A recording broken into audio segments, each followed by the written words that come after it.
अस्सलाम वालेकुम everyone, this is me नवाज़िश और आज हमारी गूगल एड्स बिगिनर कोर्स की क्लास नंबर 7 है। तो गाइस आज की जो क्लास है वो इम्पोर्टेंट इसलिए है कि हमने इसके अंदर गूगल डिस्प्ले नेटवर्क को डिस्कस करना है, ठीक है? जो कि नॉर्मली ये होता है कि आपका ऐड कहाँ-कहाँ पे दिखाया जा सकता है। प्लेसमेंट की बात होती है, जैसे आप अपने दीगर कैंपेन्स में जाते हैं और वहाँ पे प्लेसमेंट के ऑप्शन मौजूद होती हैं और आप देख लेते हैं कि ये मेरा ऐड यहाँ पे शो होना चाहिए, यहाँ पे चलना चाहिए, यहाँ पे चलना चाहिए।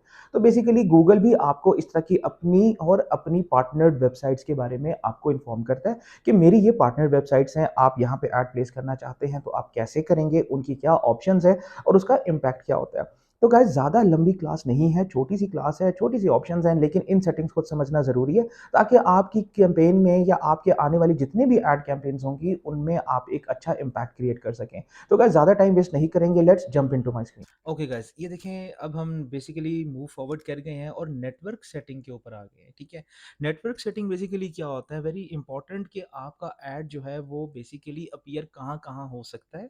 ठीक है, और वो किस किस फॉर्मेट में अपीयर हो सकता है, ये बड़ा इंपॉर्टेंट होता है। नॉर्मली लोग क्या करते हैं, इस चीज़ को, इन सेटिंग्स को इतना ज़्यादा ध्यान नहीं देते, जो कि मैं समझता हूँ कि गलत कर रहे हैं, या वो बेसिकली गलत क्या, वो एक ऑप्टिमाइजेशन के एक बहुत बड़े एक फैक्टर को इग्नोर करके चले जाते हैं। ठीक है, अब ये देखिए आपके पास नेटवर्क में 2 ऑप्शन आ रही हैं। एक आ रही है सर्च नेटवर्क और एक आ रहा है display network.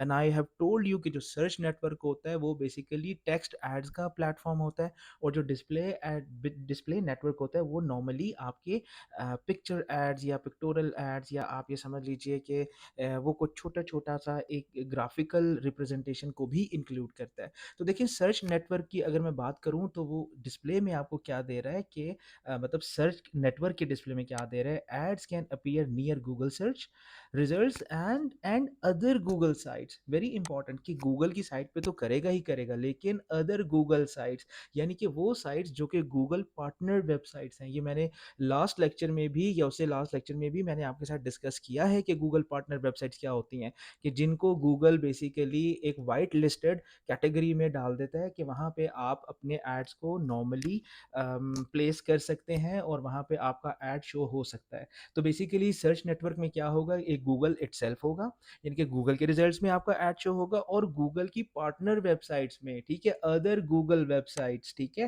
When people search for terms that are relevant to your keywords, यानी कि उन कीवर्ड्स के अगेंस्ट गूगल में और गूगल जैसी दूसरी वेबसाइट्स में आपका ऐड अपीयर हो सकता है। ठीक है, नीचे आपको एक छोटा सा चेक बॉक्स नज़र आ रहा होगा, इंक्लूड गूगल सर्च पार्टनर्स। ठीक है, अब चाहूँ तो मैं इसको यहाँ से ऑफ भी कर सकता हूँ और ऑन भी कर सकता हूँ।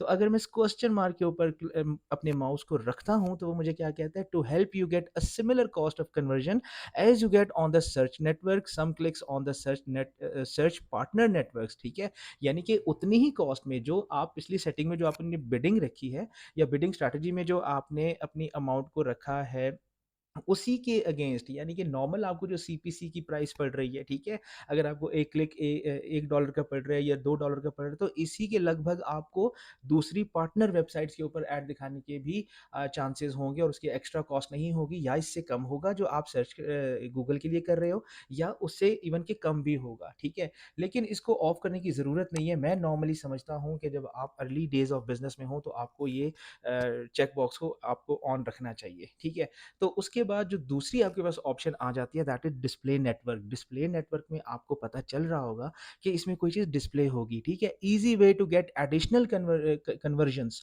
And easy way to get additional, यानी कि एडिशनल कि आप जो नॉर्मली सेलेक्ट कर रहे हो वो तो कर ही रहे हो वेबसाइट्स, लेकिन आपके पास यहाँ पे एक, इस नेटवर्क को सेलेक्ट करने के बाद आपके पास एडिशनल कन्वर्जन्स एट सिमिलर और लोअर कॉस्ट। ठीक है, यानी कि जो आपने एक अमाउंट रखी है उतनी ही अमाउंट में आपको एक एडिशनल प्लेटफॉर्म दिया जा रहा है। यानी कि मान लें कि आपके पास एक शॉप की आपके पास एक शॉप में एक शेल्फ अवेलेबल है अपनी प्रोडक्ट को डिस्प्ले करने के लिए, लेकिन साथ वाली दुकान में आपको एक शेल्फ और मिल जाता है, उतने ही पैसों में आप एडिशनल पे नहीं कर रहे। आपको कॉस्ट एक ही शॉप की शेल्फ की पड़ रही है, लेकिन साथ वाला बंदा कहता है कि यार चलो आप मेरे पास अपनी प्रोडक्ट को डिस्प्ले करवा लें, तो आपको एक एडिशनल अपॉर्चुनिटी मिल रही है, तो आपको ये अपॉर्चुनिटी अवेल करनी चाहिए।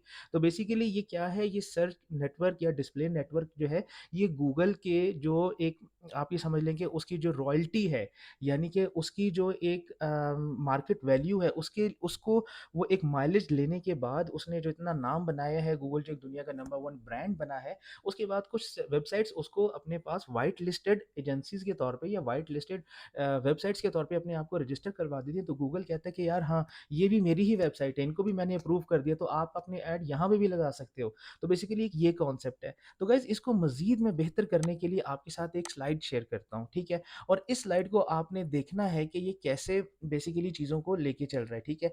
अगर मैं इसको यहाँ से एक बड़े व्यू पे लेके जाऊँ, तो ये देखिए आपको ये बता रहा है कि ये सर्च एंड डिस्प्ले नेटवर्क है और सर्च नेटवर्क में अगर मैं आपको दिखाऊँ तो आपको 2 चीज़ें नज़र आ रही होंगी। एक आपको गूगल नज़र आएगा और दूसरा सर्च पार्टनर नज़र आएगा, ठीक है?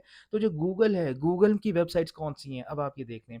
गूगल की सर्च वेबसाइट में सबसे पहले तो गूगल सर्च है, फिर गूगल की अगली जो सर्च वेबसाइट हो सकती है दैट इज़ गूगल प्ले क्योंकि वहाँ पे भी जाके आप किसी ऐप को ढूँढते हो, सर्च करते हो और इसी तरह से गूगल शॉपिंग में भी आप किसी प्रोडक्ट को सर्च करते हो, गूगल मैप में भी आप किसी एड्रेस को या किसी लोकेशन को सर्च करते हो, ठीक है? और इसी तरह से मैप्स ऐप, ठीक है? तो ये बेसिकली गूगल की सर्च नेटवर्क में गूगल्स की अपनी और सर्च नेटवर्क में गूगल की पार्टनर। अब गूगल की पार्टनर वो वेबसाइट जिसमें आप जाके सर्च करते हो that is YouTube, Amazon, New York times, ठीक है? ये गूगल की अप्रूव्ड यानी कि ये गूगल ने इनको अप्रूव किया हुआ है कि आप मेरे पास तो ऐड लगाओगे ही लगाओगे, लेकिन ये मेरी कुछ पार्टनर वेबसाइट्स हैं, ये भी अच्छी वेबसाइट्स हैं, ये भी मेरे ही तरह का काम करती हैं, इनकी क्रेडिबिलिटी और इनकी ऑथेंटिसिटी भी वही है, तो आप इनके ऊपर भी ऐड रन कर सकते हो। तो गाइज़ ये तो हो गया आपका सर्च नेटवर्क।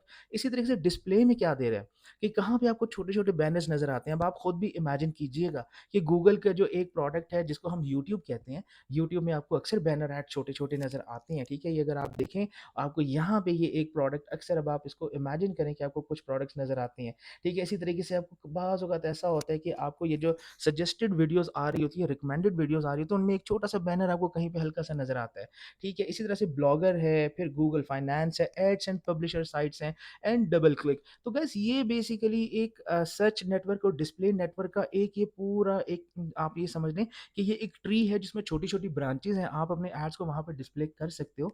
तो अगर आप इस सेटिंग को समझोगे और अगर आप इस सेटिंग को एक प्रॉपर एक रियलाइज़ेशन के साथ यूज़ करोगे, तो आप इससे बेनिफिट ले सकते हो। लेकिन वो एडवर्टाइज़र जो इसको समझते होंगे यार ठीक है, हाँ, बस ओके, ओके कर देते हैं, लेकिन ओके, ओके करके स्क्रीन को नेक्स्ट करने से आपको इतना बेनिफिट नहीं होगा, ठीक है? आपको ये चीज़ समझनी पड़ेगी। तो गाइज़ इस चीज़ को समझना आपके लिए इम्पोर्टेंट है और मैं ये समझता हूँ कि ये छोटी-छोटी सेटिंग्स ही हैं जो बेसिकली आपके काम को बाकी लोगों के काम से डिफरेंट करती है।